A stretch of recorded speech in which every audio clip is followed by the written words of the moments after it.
on va parler travail, rapport au travail, peut-être un peu plus d'ailleurs que de nouvelles générations. Avant de démarrer mon intervention, je voudrais que vous preniez chacun 30 secondes pour réfléchir avec quelle petite voix vous vivez quand on parle de travail. Vous savez, ce truc dont peut-être on a hérité ou qu'on a construit, ou sans doute un petit peu des deux. Je sais pas vous, mais moi, j'ai grandi avec « il faut travailler dur pour réussir ». En 2013, je démarre ma vie professionnelle. J'ai une grande chance, j'ai une vocation. Un truc qui m'anime depuis bien longtemps, depuis que je suis adolescente. Mon truc à moi, c'est les gens. Alors je ne savais pas trop quel métier ça pouvait être, mais là où j'ai grandi, bien loin de la Vendée, à Creil. Quelqu'un connaît Creil ? Voilà, où que j'aille en France et dans le monde, y compris en Vendée, quelqu'un connaît Creil. Alors pour vous autres qui ne connaissez pas Creil, Creil c'est une charmante bourgade à 50 km au nord de Paris, dans les Hauts-de-France, comme on dit aujourd'hui. Et c'est un peu ce qu'il y a de pire dans l'imaginaire, vous voyez, entre la banlieue parisienne et le nord. Vous mélangez, ça fait Creil. Bref, le genre d'endroit où vous n'avez pas envie de rester, en tout cas pas moi. Donc assez jeune, je me suis dit vivement que j'ai 18 ans pour que je puisse partir dans le vaste monde. Et je me suis rendu compte qu'en fait, autour de moi, la plupart des gens qui m'entouraient étaient assez résignés. Je suis là, c'est comme ça. Ce sera comme ça. Donc j'ai voulu allumer la petite flamme. C'était ça ma vocation. Je ne savais pas quel métier ça pouvait être et du coup j'ai commencé comme ça dans les ressources humaines. La grande famille de la formation, plus précisément, et de la formation en soft skills. Ces compétences qu'on n'apprend pas à l'école et qui, me semble-t-il, pouvaient changer la donne. J'ai démarré dans une PME française que j'ai tout fait pour rejoindre. 3 ans plus tard, j'ai fait 3 jobs en 3 ans. Je ne suis plus dans les ressources humaines, je ne fais plus de la formation. Je n'ai même pas un métier en lien avec l'humain. Pourquoi ? Pourquoi j'ai fait 3 jobs en 3 ans ? Bah écoutez, pas par volonté de zapper, hein, ça n'a pas été ça le sujet. J'aimais vraiment quand même l'idée de pouvoir tracer une trajectoire. Je vous ai dit, la petite voix. Il faut travailler dur pour réussir. Non, pourquoi je suis partie de cette première entreprise et que j'en ai fait 3 en 3 ans ? Bon, pour de multiples raisons. Hein. Par exemple, mon premier manager, a été élu. Manager, c'est comme ça, non, on est élu manager. Parce que c'était le meilleur commercial de la boîte. Donc forcément, il est devenu chef. Sauf qu'a priori, il préférait largement son premier métier au second. Et ça se sentait. Il y a eu d'autres raisons. Le contrôle, bien au-dessus de la confiance. Alors dans mon premier job, j'habitais encore à Creil. Et mon premier métier, il était à Suresnes. Je ne sais pas si vous voyez. Hein. Donc Creil, nord de Paris, Suresnes, ouest, il n'y a pas le... Voilà, c'est long. C'est long et quand vous avez 5 minutes de retard au boulot, en général, c'est plus la faute de SNCF ou RATP que de votre volonté d'arriver réellement en retard. Et puis d'ailleurs, à l'époque, déjà bien avant le Covid, moi j'étais une passionnée. Hein. Qu'est-ce que je faisais dans mon TER ? Je travaillais. Pourtant, quand j'avais 5 minutes de retard au boulot, je me faisais engueuler. Alors idéalement, dans l'open space. Sinon, c'est pas rigolo. En revanche, quand le soir, je ne comptais pas, alors j'avais pas de bureau, hein, donc il n'y avait pas de clé qu'on entendait dans la porte. C'était peut-être ça le secret, j'aurais dû avoir un bureau. Il n'y avait personne pour me féliciter. Bref, je me suis dit, ça manque de sens tout ça. Ça ne me parle pas. Je vous passe les détails, mais dans mon dernier emploi de salarié, j'avais rejoint une entreprise sociale. Vous savez, une entreprise avec une raison d'être. Une mission. Alors on n'appelait pas ça une raison d'être à l'époque, hein, mais en tout cas il y avait une mission sociétale. Accès à l'énergie dans les pays en développement. Je faisais plus des RH, vous avez compris, hein, mais je sauvais le monde. Bah oui. Donc je devais trouver du sens dans cette boîte. Et figurez-vous que c'est là que j'ai trouvé le pire. Le pire de ma courte existence professionnelle, et j'ai compris qu'en fait il n'y avait pas les bonnes entreprises et les mauvaises entreprises, hein, et que c'était certainement pas lié à la raison d'être qu'il y avait écrit sur le papier. J'ai compris qu'on pouvait sur le papier sauver le monde et faire beaucoup de mal aux gens. Bref, à 25 ans, un beau matin, tout simplement, je ne peux plus me lever. Je ne comprends pas ce qui m'arrive. Je ne peux plus me lever parce que stress, des trucs un petit peu toxiques qu'on ne comprend pas, pour lesquels on n'est pas armé. Et un jour, je fais une crise d'eczéma tellement importante que je ne peux plus marcher. Il faut travailler dur pour réussir. J'ai compris que non, en fait. Enfin, en tout cas, pas partout, pas n'importe comment.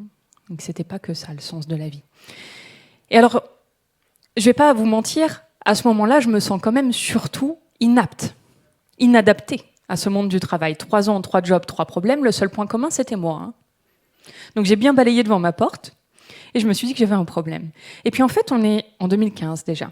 Et en 2015, dans les médias, on commence à entendre parler des nouvelles générations. Alors à l'époque, c'était la mienne, les Y. Depuis, on l'a vu, on en est déjà aux alpha, aux oméga. Et on disait, si on était les pessimistes de la bande, ils sont incontrôlables, ingérables, immanageables. Si on était les optimistes, youpi, ils vont tout sauver grâce à leurs nouvelles compétences digitales. Bon, 10 ans plus tard, ni l'un ni l'autre, et en même temps, on parle toujours de la même chose. Marrant, hein. Et en 2015, moi, j'ai vu ça comme une super opportunité, parce qu'en fait, quand je voyais ça, je me disais, yes, c'est pas que moi. A priori, je suis pas la seule à être inadaptée. A priori, il se passe quelque chose, et j'avais 2 intuitions. La première, c'est que c'est pas générationnel, cette affaire. Alors, je vous arrête tout de suite, c'est écrit « Recruter les nouvelles générations ». On va parler de toutes les générations ce soir. On va surtout parler du moment où on est, 2024. Et de toutes les générations qui travaillent encore en 2024. Et ma deuxième intuition, c'est que c'était pas un épiphénomène. Vous savez, le truc dont on parle beaucoup et qui, en fait, n'est pas un sujet. Non, moi, j'avais la conviction en 2015 que c'était un sujet de fond qui allait concerner de plus en plus d'entreprises et nous inviter à l'adresser ou peut-être à disparaître. Bref, je me suis emparée de ce sujet et aujourd'hui, ça fait bientôt 10 ans que je traîne à parler du rapport au travail. 10 ans, et je peux vous dire qu'à l'époque, il n'y a pas grand monde qui m'écoutait. Je peux même vous dire qu'avant 2020, il n'y a pas grand monde qui m'écoutait, à part les experts comptables. Il me faut toujours des experts comptables dans la bande parce que ça fait longtemps qu'on se parle, vous et moi. Parce que dans votre métier, ça fait longtemps qu'il y a un petit sujet. Les autres, avant, ils frimaient. Bon, maintenant, c'est fini. Peut-être d'ailleurs que du coup, vous avez un peu d'avance. Alors, depuis, on n'a pas arrêté de mettre des mots valises. Ça vous aura pas échappé, on parle des générations, on parle de tous ces trucs en août, là, qu'on voit dans les médias. Burn-out. Ça vous parle, celui-ci? Qui fait des burn-out? Les gens engagés, On ne fait pas de burn-out quand on s'en fout. Bore-out, ça vous parle? L'ennui? Je n'ai rien à faire. Il y a eu des mouvements, des réorganisations, des transformations. Puis vous dire que j'ai pas assez de boulot, j'ose pas. Imaginez, je pourrais me faire virer. Puis le petit dernier, là, parce que les mois en août, c'est les maladies du travail, le burn-out, ça vous parle?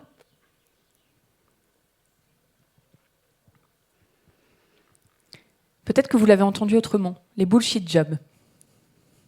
Littéralement, job de merde. J'ai des choses à faire, mais ça sert à rien. Je vois pas à quoi je sers, honnêtement, quand je fais ce boulot-là. Alors bon, perception. Perception n'est pas égale réalité. Je peux avoir le sentiment que ce que je fais ne sert à rien, mais en réalité, si je n'étais pas là, ça ferait la différence. Puis dans tous ces mots valises qu'on voit depuis 10 ans dans les médias, il y a aussi les mots en ing. Les mots en ing, c'est les nouvelles manières de travailler. En freelance, ça vous parle? Plus 120, 130% de freelance en 10 ans en France. Pourquoi? Qu'est-ce qu'ils veulent, tous ces gens? La liberté. Ah ben oui, c'est chiant d'avoir un patron. Il nous oblige à venir à 9h, à partir à 17h. Oh. Et en plus, il nous dit qu'avant, c'était mieux.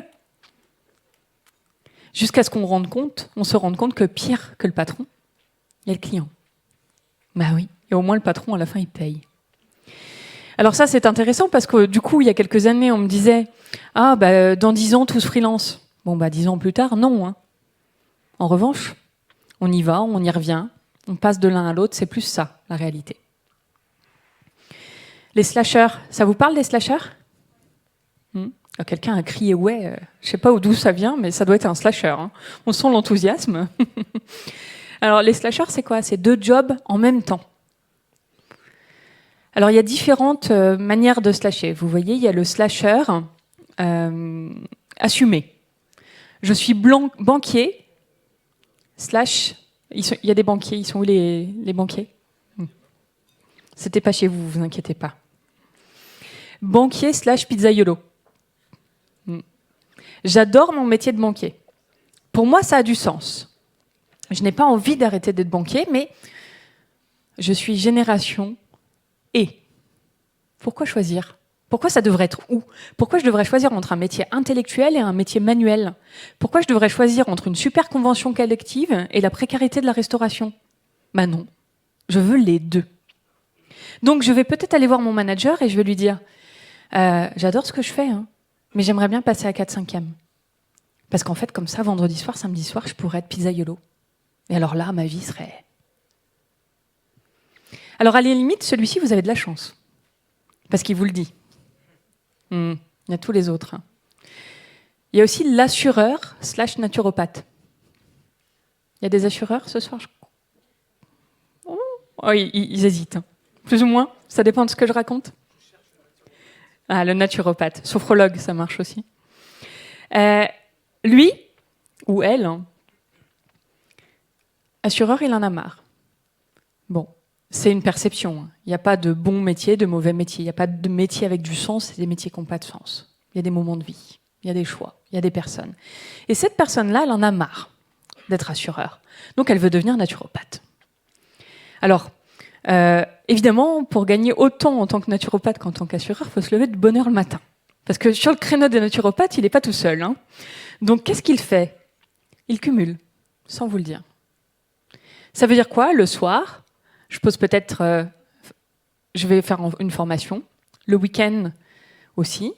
De temps en temps, quand ça commence à marcher, je pose des RTT. Et puis un beau jour, burn-out. La boucle est bouclée. Bah oui, j'ai cumulé, je me suis épuisée. Qui est responsable? L'employeur? L'entreprise? Bah oui. Et ça, avant, hein, ça a toujours existé hein, dans le bâtiment. Les chantiers au black le week-end. Du coup, on est fatigué, on se fait une fracture le lundi. Qui paye? L'entreprise. Aujourd'hui, qu'est-ce qui se passe? On parle de la santé mentale. C'est-à-dire ce qui était de l'ordre de la sécurité physique est devenu de l'ordre de la santé mentale. Et ça grandit dans un nombre de professions importantes. D'ailleurs, si je peux vous dire quelque chose, hein, je vous encourage à faire en sorte que, s'il y en a qui ont envie, ce soit accepté. Parce qu'en fait, ça existe déjà. Donc autant que ce ne soit pas derrière votre dos. Hein. Les switchers, ça vous parle? Vos enfants? Merci papa, merci maman de m'avoir payé des études idéalement très très chères. Mais en fait, ça fait 1 an que je bosse et tu sais quoi, j'en ai marre. En fait, je me suis trompée, je suis pas heureux. Je ferais bien un CAP. Ça vous parle ça hein? Switcher, reconversion radicale en début de vie professionnelle. Quand j'étais gamine, on parlait de la crise de la quarantaine. Ma mère, elle est passée de chef de projet informatique à prof d'informatique. Pas par choix, hein, parce que la boîte dans laquelle elle bossait depuis 20 ans a été rachetée par les Américains et qu'ils ont fait un truc un peu de mise au placard. Non, non. Là, on parle de quelque chose qui est un choix et qui arrive à 25 ans. En moyenne, la crise du quart de vie. C'est plus la crise de la quarantaine. À 25 ans, tout fout le camp, les questions existentielles partout. Bon, sur ce petit constat, parfois on me dit Anaïs, tu nous déprimes. On va essayer de remettre un petit peu d'optimisme, il me reste 37 minutes. Alors, si on doit résumer tout ça, qu'est-ce qu'on peut regarder? Finalement, on peut se dire qu'il y a d'autres visions de la réussite. Si avant réussir, c'était quoi? C'était faire carrière. Il faut travailler dur pour réussir. Faire carrière. Aujourd'hui, il y a d'autres visions de la réussite qui prennent de plus en plus de place. Être utile, profiter. Être utile. Quand je vois tout ce qui se passe dans le monde, je ne vais pas passer ma vie à faire quelque chose qui ne sert à rien. Profiter. Quand je vois tout ce qui se passe dans le monde, je ne sais même pas si j'aurai ma retraite à la fin. Donc, tu es mignon, toi, avec tes petits principes. Mais moi, je vais vivre maintenant. OK? Donc maintenant, ça fait 5 ans que je bosse. J'aimerais bien avoir une rupture conventionnelle parce qu'une pause d'1 an tous les 5 ans, c'est quand même pas volé. Hein. Petit graphe pour illustrer la proportion de ces visions de la réussite dans la société. Rouge, travailler plus pour gagner plus. Bleu, travailler moins, quitte à gagner moins. Entre 2008 et 2022. Alors évidemment, hein, c'est une étude générale. Selon les territoires, mais bon, quand on s'appelle la Vendée et qu'on a des taux de chômage aussi bas, il y a du mouvement quand même. Hein. Selon les métiers, selon tout un tas de choses, mais peut-être pas l'âge. Ça diffère, ce graphe. Mais voilà quand même au global ce qui s'est passé. Alors évidemment aussi, je sais pas vous, mais moi, tant qu'à faire, j'aimerais être violet. Travailler moins et gagner plus. Bon. Mais quand même. Alors bien sûr, tout ça, je vous ai parlé de réalités très contrastées. Si je prends mes plus 120% de freelance, il y a aussi toutes ces personnes-là. Est-ce qu'elles ont choisi? Non. On trouverait toujours. Vous savez, quand je tiens une conférence sur ce sujet, il y a toujours quelqu'un pour me dire « Mais moi, je connais quelqu'un qui… » et qui en fait une généralité. Donc moi aussi, je peux connaître un Deliveroo qui le fait par choix. Mais bon, j'ai dû le chercher longtemps, si je l'ai trouvé. Pour illustrer ce sujet, d'autres visions de la réussite, il y a un cadre sur deux de moins 40 ans qui n'a pas de fonction d'encadrement, parce qu'on n'est pas obligé d'avoir des fonctions d'encadrement pour être cadre, qui n'a pas du tout envie d'encadrer des gens. Attends, pour ça de plus à la fin du mois sur ma fiche de paie, je dois gérer toutes ces emmerdes-là. Déjà, moi, je me trouve chiant, mais je dois en gérer 8 comme moi. Et en plus, je pourrais plus fermer la porte de mon bureau à 17h. Non, garde-la tes sous. Garde-la. Tu sais quoi, ton tilt, c'est ça? Non, moi, je veux pas venir. J'ai plongé, ping-pong. Vous voyez. Alors maintenant qu'on s'est dit tout ça, est-ce que c'est un truc de jeune? Parce qu'on me fait toujours venir, j'ai beau, ma conférence s'appelle jamais pour les jeunes, vraiment, quand moi j'en parle. Mais on me fait toujours venir pour me dire, viens nous parler des jeunes. Il va falloir que je me renouvelle, parce que plus le temps passe. Alors, si dans votre tête, vous êtes en train de penser oui, sachez que vous êtes probablement face à un biais cognitif. Le biais, je l'ai renommé de « c'était mieux avant ». Vous savez, les biais cognitifs, ce sont ces pièges que nous tend notre cerveau en nous faisant croire que c'est une réalité, que c'est une vérité. On en est convaincu. C'est le propre des biais cognitifs. Et on se plante. Alors rassurez-vous, c'est le propre de l'humain. Ça fait des millénaires qu'on est dans le même délire. Donc il n'y a pas de raison que vous ne fassiez exception. Mais sachez aujourd'hui que si vous entendez comme ça dans votre tête cette petite voix qui vous dit c'était mieux avant, depuis 400 avant Jésus-Christ, il se pose la même question. On voit Socrate qui nous dit que les jeunes d'aujourd'hui méprisent le luxe, méprisent l'autorité, justement. Bavardent au lieu de travailler, ne se lèvent plus lorsqu'un adulte pénètre dans la pièce. Très contemporain. Moi, on m'a dit ça quand j'étais au collège. D'ailleurs, quand je l'ai vu après, je me suis dit, tiens, c'est marrant. Il m'avait dit ça au collège.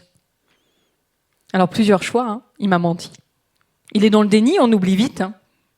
Ou ça change tous les 10 ans. On se lève pas, on se lève pas, vous voyez. Bon, je crois que c'est surtout le biais de c'était mieux avant. Pauline nous dit que les jeunes ne veulent plus se marier ou élever une famille. Bon, là j'ai l'impression d'entendre ma grand-mère. 13 petits-enfants, il n'y en a pas un qui va se marier? Bah non, mais regarde les tiens, ils ont tous divorcé. Nous, on garde l'argent. On va voyager, vous voyez, la mini-retraite, tout ça. On y revient, Ce qui se passe dans la vie personnelle, se passe dans le travail, il nous impacte. Alors rassurez-vous, si j'ai toujours du mal à vous convaincre que c'est pas un truc de jeune, moi j'aime bien être un peu consensuel, c'est oui et non. Donc à chacune de mes questions, n'oubliez pas de répondre oui et non, comme ça vous êtes sûr on est d'accord. C'est d'abord non, et c'est important, parce que plus de la moitié du chemin pour embrasser ce paradigme dans lequel on est passe par ça. Acceptez que quand on a cette petite voix qui nous dit ça, on se plante. Parce qu'il ne faut pas se mentir, quand on le pense, et qu'on est le comité de direction d'une entreprise, ça redescend. Et ça veut dire que dans votre culture d'entreprise, il y a des choses qui sont considérées comme mal. Peut-être à un moment où en fait les gens considèrent que c'est bien. Voilà ce qui se joue. Oui et non. Des différences qu'il ne faut pas nier entre les jeunes et les un petit peu moins jeunes. Alors aujourd'hui, puisqu'il faut toujours que ce point sorte, j'ai 35 ans, donc c'est l'âge de la jeunesse. Ça évolue tous les ans, on va considérer qu'en dessous on est jeune, au-dessus… Je vous laisse tirer une conclusion. Mais vous inquiétez pas, on se reverra bientôt, ça évoluera. Quelques différences à ne pas nier entre les jeunes et les jeunes depuis plus longtemps que les autres. Je vais prendre 25 ans quand même, ce sera plus facile et on est plus d'accord pour dire que c'est des jeunes. Quand j'ai 25 ans et que j'arrive dans le monde du travail, c'est peut-être un petit peu plus jeune même, 25 ans au maximum, je suis ton apprenti. Quelle est la différence entre moi et les gens qui ont connu le monde du travail d'avant? Avant étant peut-être post-Covid. Alors il y a deux grandes choses sur lesquelles j'ai envie de m'attarder. Je pourrais en dire plein, hein. Ce sujet est évidemment complexe et multifacteur. Je vais commencer par dire que mes choix n'engagent que moi. Quand j'ai 25 ans aujourd'hui, mes choix n'engagent que moi. Ça veut dire que j'ai pas d'emprunt, j'ai pas d'enfant, que du coup si je suis pas OK chez vous, ben, je m'en vais. Hein, c'est facile. Vous me direz, ben, ça a toujours été le cas. Quand mes parents étaient jeunes aussi, ils pensaient qu'à eux. Il y a une grande différence. C'est qu'aujourd'hui, on est jeune pendant plus longtemps qu'avant. Au sens de l'emprunt, au sens du premier enfant. Eh oui. Mes parents m'ont eu à 23 ans et demi. J'ai attendu d'avoir 34 ans pour avoir un bébé. Et c'est ça qui se joue. 10 ans de plus, où en fait, on peut faire des choix que pour nous. C'est-à-dire qu'à chaque fois que je ne suis pas d'accord avec quelque chose, bon bah, YOLO, hein, comme on dit. Hein. YOLO, you only live once. Vous ne vivez qu'une seule fois. Je ne suis pas content, je m'en vais. Deuxième point, peut-être qu'on peut regarder ensemble ce soir. Quand j'ai moins de 25 ans aujourd'hui, je ne connais que le monde du travail post-Covid. Qu'est-ce que ça veut dire?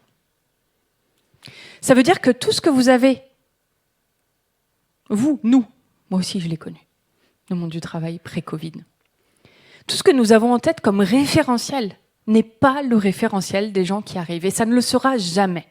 Jamais, parce qu'ils ne l'ont pas vécu, ils ne l'ont pas connu, ça n'a pas existé. Et on peut toujours se raccrocher à « il y avait ça ». Pour les gens qui arrivent aujourd'hui, ça n'a jamais existé. Alors ça veut dire quoi? Si j'ai un métier qui permet le télétravail, c'est mon paradigme. Donc là, on voit ce truc un petit peu amusant, les Américains toujours dans la demi-mesure, n'est-ce pas, hein, qui ont été les premiers à dire « chez nous, tous en télétravail ».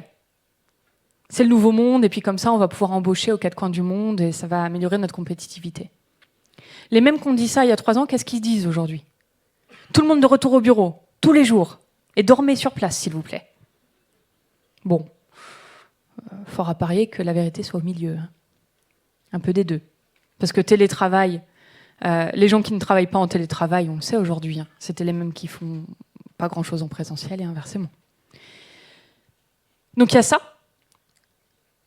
pour les jeunes qui viennent d'arriver aujourd'hui et qui n'ont connu que ça, qui peuvent avoir du télétravail. Et imaginez pour tous ceux qui arrivent dans le monde du travail aujourd'hui et dont les métiers ne permettent pas d'avoir du télétravail. Dans certaines entreprises, c'est 80% des gens. On ne peut pas oublier qu'il y a à peu près 1/3 des emplois en France seulement qui peuvent être faits en télétravail. Qu'est-ce qui se passe pour les autres? Je suis le dindon de la farce. Je suis le dindon de la farce, regarde. Là, les cadres, les gens qui peuvent télétravailler, ils sont là, ils vont chez eux, ils travaillent. D'ailleurs, est-ce que je sais s'ils travaillent ou pas?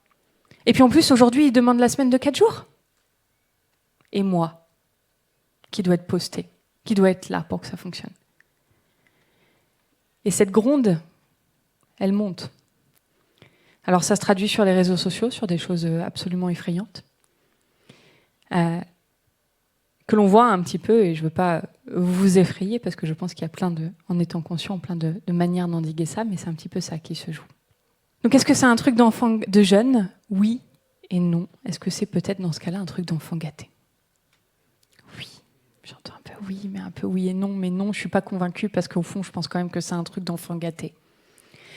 Alors, 2 points par lesquels je vous propose de regarder ce sujet. De quoi on parle finalement? On parle de quête de sens, hein. De sens au travail, de sens dans la vie. Profiter, être utile, c'est ça, hein, la quête de sens. Si on remet le sens pour ce que c'est, la cohérence entre mes besoins et ma réalité, bah alors on se rend compte d'une chose. Hein. C'est pas un truc de jeune, c'est pas un truc de bobo. C'est un truc universel, d'ailleurs, c'est ce qui nous distingue des animaux. On est des êtres de sens, des êtres de récit dans les pires moments de l'humanité. On l'invente, le sens. Donc on a besoin du sens. On a besoin du sens pour se lever le matin, pour faire ce qu'on nous demande de faire pour l'entreprise. Ça concerne 100% des gens. C'est quoi le problème? C'est que le sens, c'est pas la même chose pour chacun d'entre nous.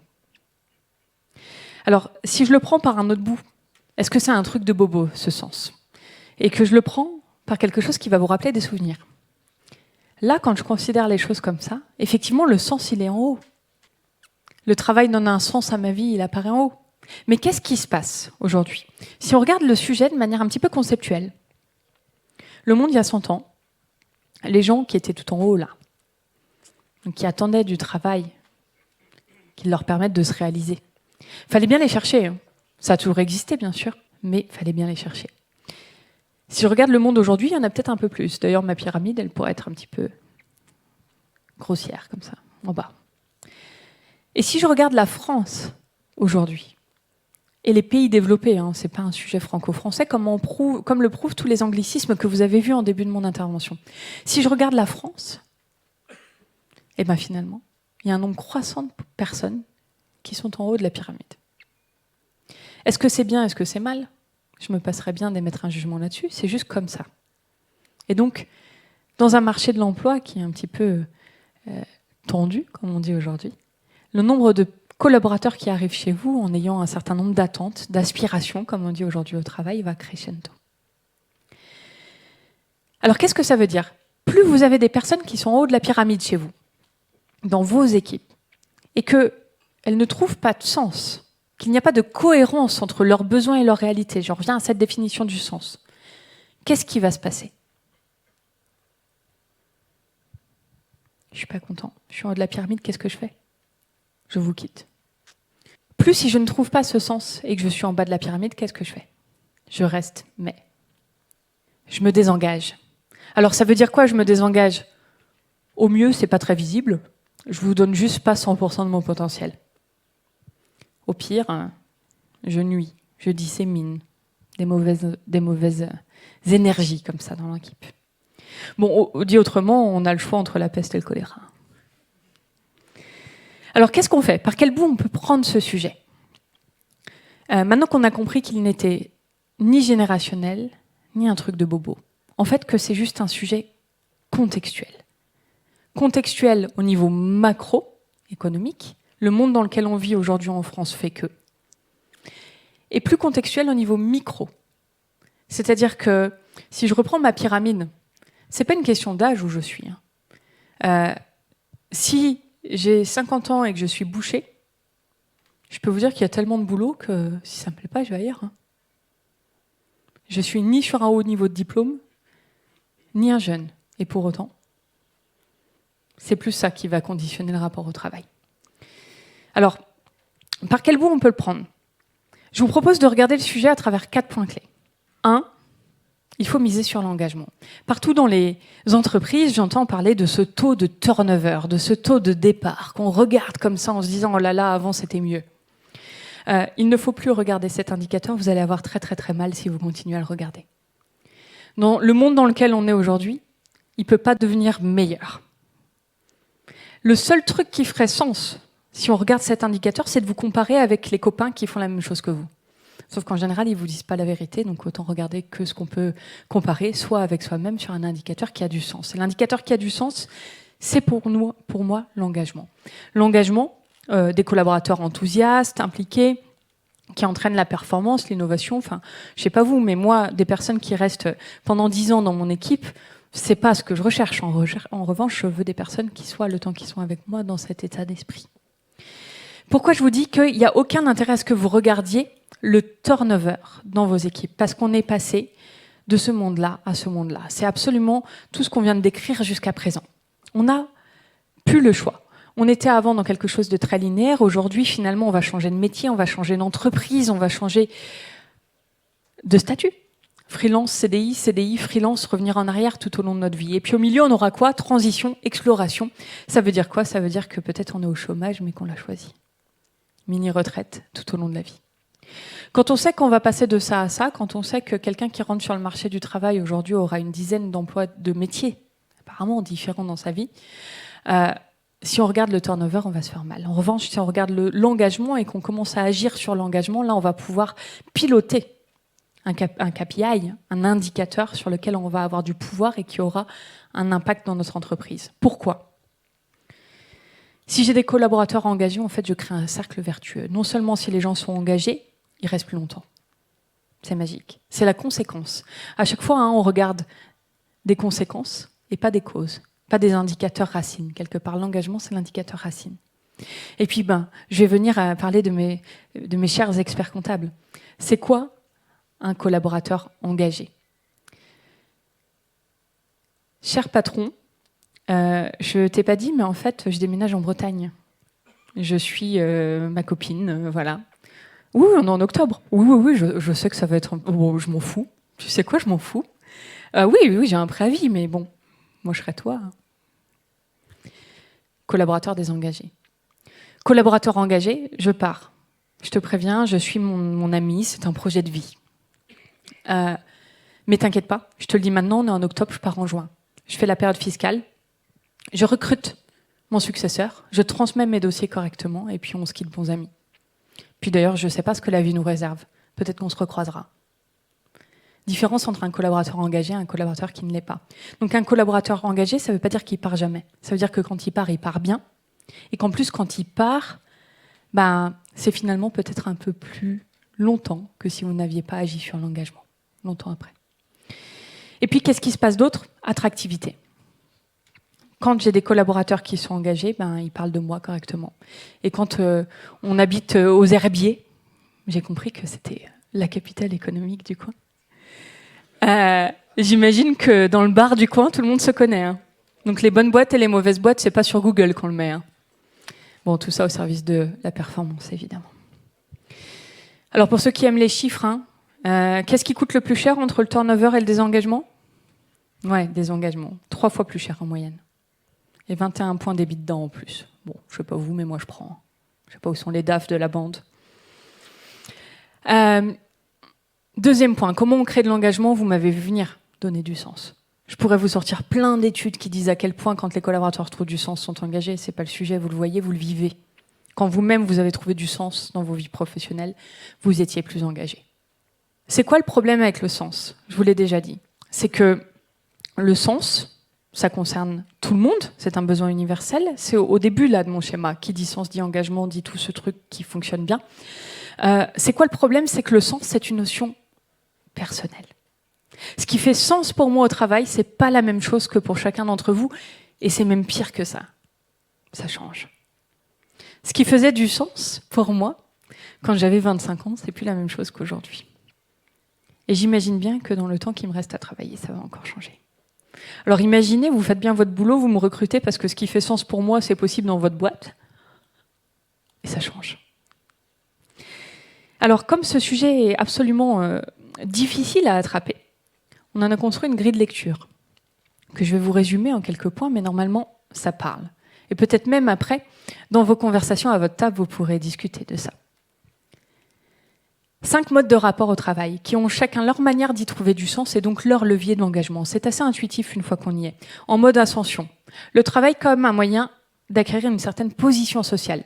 Quand je suis en mode ascension, ma vision de la réussite, c'est de faire carrière. Je trouve du sens parce que je vais pouvoir peut-être gravir les échelons, parce qu'un jour peut-être je vais pouvoir prendre votre place. D'ailleurs, quels sont les leviers qui vont me permettre de trouver du sens? Si vous aviez que quelques minutes à m'accorder dans la journée, sur quoi vous pourriez appuyer comme bouton pour être sûr que ça me crée de l'engagement? Peut-être mettre mes projets en visibilité, me laisser les présenter aux grands chefs, ou peut-être aller à la CCI, aux événements pour représenter l'entreprise, avoir un titre. Vous voyez, il y a des gens, le titre, ils s'en foutent. Il y en a d'autres, à peine vous avez acté que c'est déjà partout dans la signature sur LinkedIn et qu'il y a des cartes de visite commandées. Bon. Mode ascension. La vision de la réussite traditionnelle. Le mode équilibre. Quand je suis en mode équilibre, je vois le travail comme un moyen de vivre ma vie. C'est également facile à identifier. Quand je suis en bas de la pyramide de Maslow, le travail est un moyen pour remplir mon frigo. Point. C'est quand même la base. Et donc, je vais rester chez vous. Je vais m'engager chez vous, peut-être parce que vous allez, me payer un tout petit peu plus qu'en face, ou 2, me permettre de de réduire mes points de friction, réduire mon temps de transport, avoir des choses qui me permettent d'augmenter mon pouvoir d'achat, avoir des horaires qui font que je ne suis pas en galère pour mes gardes d'enfants. Pas de la pyramide, mode équilibre. Haut de la pyramide, mode équilibre, 17 heures. je ne veux plus penser à toi. 17h, j'ai une autre vie. Ça ne veut pas dire que je suis mauvais, que ça ne veut pas dire que je m'en fous, c'est que j'ai une autre forme d'engagement. Et à 17h01, je passe à l'autre partie de ma vie. Et qu'est-ce qui va faire que je trouve du sens? C'est que tu l'as compris. C'est que tu ne me juges pas. C'est que chez toi, c'est OK. C'est que quand tu me proposes une promotion, j'ai vu ça dans une entreprise. Oh, j'avais un jeune, il était génial, société de services informatiques. Donc, je lui ai proposé de devenir manager. Vous savez pas ce qu'il m'a dit, l'ingrat? J'en veux pas de ton poste. Non, parce que moi, le soir, je suis entraîneur au club de ping-pong et je fais du ping-pong. Et c'est vraiment ça qui m'anime au dehors de ma vie professionnelle et j'ai besoin de ça. Donc, ton poste de manager, j'en veux pas. Et ce manager, ce chef d'entreprise, en l'occurrence, il m'a dit, il faut que je le sorte. Bah pourquoi? Il est bon, il est motivé, tu allais même lui proposer un poste de chef? Peut-être pas. Il a peut-être juste une autre vision du travail que toi. Qui a tort, qui a raison? Personne. C'est pas le sujet. S'il est bon, s'il fait bien le boulot, bah moi je serais toi. Je me dirais que c'est quand même pas mal. Et d'ailleurs, peut-être même qu'il fait bien le boulot parce qu'il va faire beaucoup de ping-pong. D'ailleurs, qui sait ce qu'il pense quand il est au ping-pong? Mode transformation, le travail comme moyen de changer mon entreprise. Quand je me lève le matin, ce qui me donne du sens, c'est de sentir qu'avant moi, après moi, au Crédit Mutuel, c'est pas pareil. Alors certes, peut-être pas dans tout le Crédit Mutuel, d'accord, parce que c'est quand même grand. Mais dans mon agence, voire même sur le projet qui est le mien, je sens qu'avant moi, après moi, ça va faire la différence. C'est ça qui m'anime. Alors si vous voulez m'engager, c'est facile. Je vais vous le tourner en contraire. Si vous voulez être sûr de désengager, de faire perdre le sens à quelqu'un qui serait en ce moment en mode transformation, qu'est-ce que vous pouvez faire? Quand il passe comme ça et qu'il vous donne une idée, vous, manager, vous n'avez pas le temps. Nous n'avons pas le temps, c'est le mal du siècle. Vous n'avez pas de temps, donc son idée, elle passe comme ça. Et alors, qu'est-ce qui va se passer? Dans 6 mois, vous allez lui poser cette question formidable. À quel moment t'as-tu senti particulièrement reconnu ces 6 derniers mois? À quel moment t'es-tu senti particulièrement reconnu? Et lui, qu'est-ce qu'il va vous dire? Je ne me rappelle pas avoir été reconnu. M'être senti reconnu. En revanche, je me rappelle d'une chose. Le 6 mai, à 4h54 de l'après-midi, quand je t'ai donné cette idée très précise et que tu ne m'as même pas écouté. Mode transformation. C'est qu'est-ce qu'on va retenir? On n'est pas des êtres rationnels, arrêtons de nous faire croire ça. On est des êtres émotionnels. On filtre tout ce qu'on vit à travers ce qui compte pour nous. C'est de ça dont on parle. Mode impact, le travail comme moyen de changer le monde. Quand je suis dans ce mode-là, quand on parle de sens, pour moi, c'est l'impact sociétal. Grande cause sociale, environnementale, petite cause sociale, environnementale. Je suis en mode impact quand je suis un manager qui me lève tous les matins pour faire grandir mes équipes. Alors là, vous voyez bien comment je peux donner du sens à une personne qui est dans ce mode-là, en lui permettant de vivre ça dans son travail. Parfois c'est facile, parfois ça l'est un petit peu moins. Heureusement, ces modes-là se combinent. Parce que imaginez que je sois chez Total, en mode impact, écologie. C'est ça ma cause. Si je suis mode impact, je vais peut-être avoir du mal. En tout cas, c'est ce qu'on pourrait se dire. Pas forcément, parce que si je suis en mode dominant impact et en sous-mode transformation, là je vais me dire trop bien, Total. En fait, si je fais bouger le truc d'1 millimètre ici, ça a un impact énorme. Donc moi, je vais rester ici. Et c'est là que ça a du sens pour moi. En revanche, Total, mode impact, écologie, combiné peut-être avec un mode équilibre, ça ne fera pas la même chose. Tout ça pour vous dire qu'aucun mode n'est bon, aucun mode n'est mauvais, qu'ils peuvent tous trouver un écho dans les entreprises, et qu'il n'y en a certainement pas un qui est capable d'engagement et d'autres non. Et mon petit dernier, le mode introspection, le travail comme moyen d'expression personnelle. Quand je suis en mode introspection, je vois le travail comme un moyen de me développer, d'exprimer ma singularité, d'être qui j'ai envie d'être dans la vie, en combinant les choses qui comptent pour moi dans mon travail. Exemple, je suis expert comptable, passionné de photographie. Si je suis en mode introspection, qu'est-ce que je vais faire? Je vais venir vous voir en disant « Oh, t'as vu la tête qu'on a là sur le site internet ou sur les... Ça fait longtemps qu'on n'a pas refait nos photos. Tu sais quoi? Moi, à mes heures perdues, je suis photographe. Et je te propose peut-être cette année, sur mon temps de travail, de le faire. » Mode introspection. Expert comptable, passionné de photographie en mode équilibre, rien à faire de refaire les photos de ses collègues. Au contraire, qu'est-ce qui va lui donner du sens? Que dans votre cabinet, et uniquement dans votre cabinet, le seul du territoire, où on peut prendre 4 semaines d'affilée en été de congé. Et donc, je peux partir faire un voyage pour prendre des photos de je ne sais quoi. Certains veulent mettre leur passion dans leur job, d'autres non. Alors, je vous l'ai dit entre les lignes, hein, c'est un modèle. Qui dit modèle dit représentation de la complexité, dit que ce n'est pas une vérité. C'est une manière de rendre les choses compréhensibles et activables. Parce que qu'est-ce qui se passe? On a tous un mode de rapport au travail, la petite voix. Il faut travailler dur pour réussir. Et en fonction de ce qu'on a, il y a des modes de rapport au travail avec lesquels on est OK, qu'on va accepter, qu'on va encourager, auxquels on va laisser de la place dans notre culture d'entreprise, et même toute notre culture d'entreprise sera faite pour eux. Et il y en a d'autres qu'on va dénigrer, plus ou moins consciemment, plus ou moins visiblement, mais ça va se sentir. Alors tant que c'est pas un problème, c'est pas un problème. Moi, je vous dis pas qu'il faut tous les modes dans vos boîtes. En revanche, quand ça commence à se tendre un petit peu, il est bon de questionner ce sujet. Quels sont les modes de rapport au travail que l'on accepte chez nous? Alors qui est responsable de ça? Le sens au travail. Est-ce que c'est un sujet, une énième responsabilité de l'entreprise? Alors je pense que c'est une co-responsabilité qui se joue à tous les niveaux.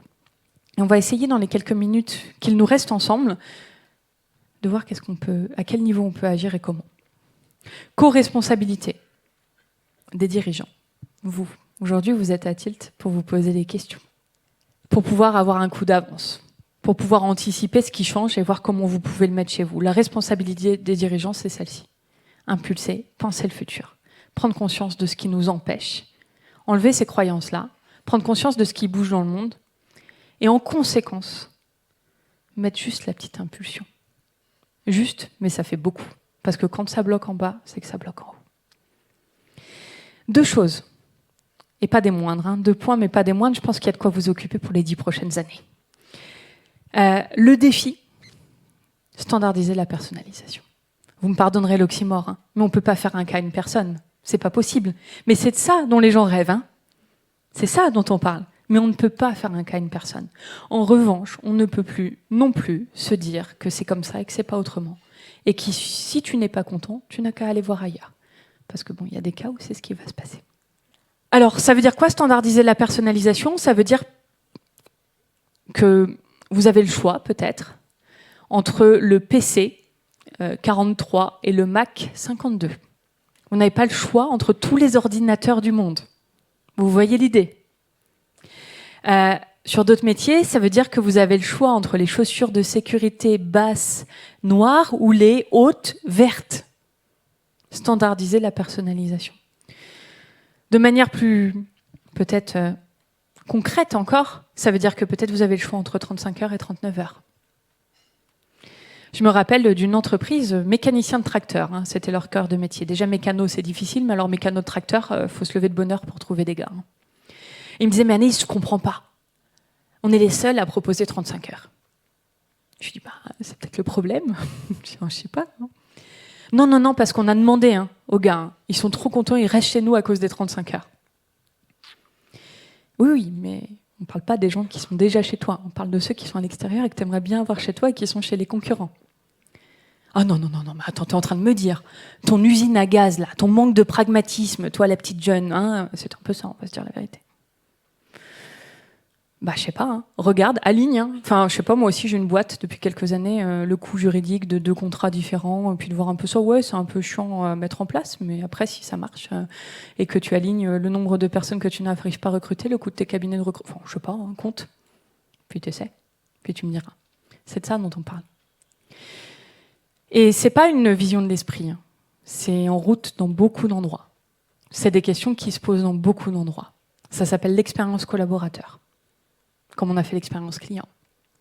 On ne peut pas proposer la même expérience client à tous nos clients, sinon ils vont chez les autres. Pareil. Bon, tout ce que je vous ai dit là, c'est compliqué quand même. Donc on a intérêt à avoir des managers qui ont envie de s'occuper du sujet. Eh ouais, parce qu'on est quand même en train de se dire que les gens, ils n'ont pas tous le même rapport au travail, et qu'en même temps, ça change dans le temps, et que si tu n'appuies pas sur le bon bouton, ça ne marche pas, etc., etc. Bon, le manager meilleur commercial de la boîte, fini.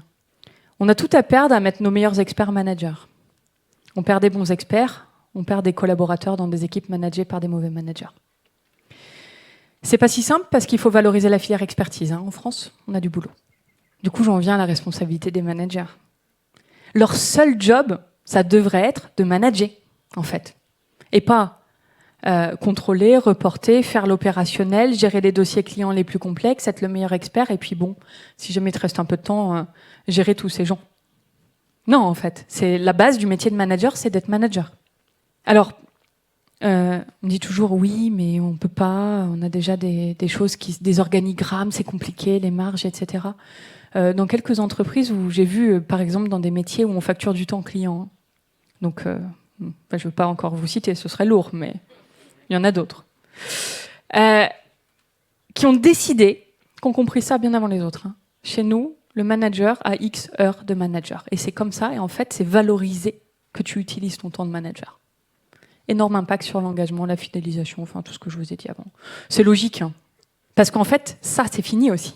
On ne va pas attendre l'entretien annuel quand il est fait. On parle de performance et en plus, on devrait parler de sens. Mais moi, mon entretien annuel, je vais vous dire que ce que vous avez envie d'entendre. Je sais très bien jouer ce truc-là, je veux mon augmente. Donc, les managers doivent parler aux gens. Enfin, vous voyez l'idée. Et souvent, ils doivent poser ce genre de questions. Et ça doit les intéresser. Parce qu'en fait, dans tout ce qu'on s'est dit derrière ce modèle-là, les 5 modes de rapport au travail, on peut voir ça comme une usine à gaz, ou on peut voir ça comme en fait, c'est des petites actions du quotidien qui sont déjà à la portée du manager opérationnel, de terrain.